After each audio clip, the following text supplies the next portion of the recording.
សៀមសុខសវណ្ណ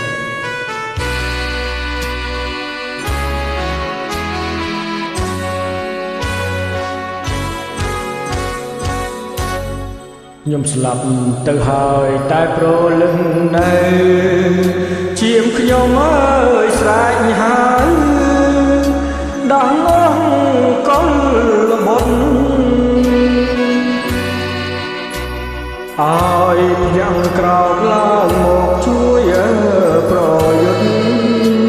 ដៃកាន់អាវុធកុំចាប់នៅសត្រូវដេញចោលចង្រៃ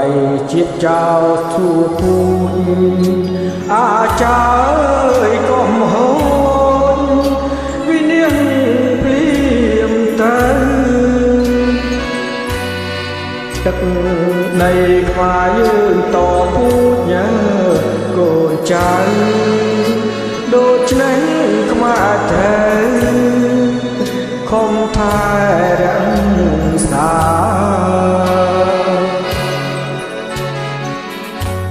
សម្រែឈាមខ្មែរអ្នកស្នេហាជាតិណា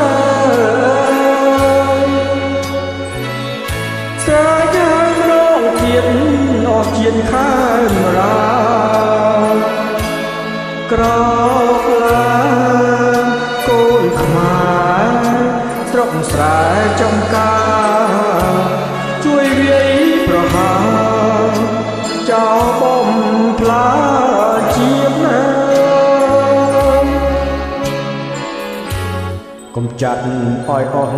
ឈាមចោលចង្រៃកុំបងអងដៃ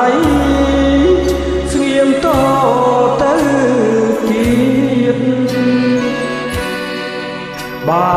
ស្លាប់ក្នុងនាមស្មងត្រង់ស្រងជាតិស្លាប់ដប់ដងទៀតរឹតតែ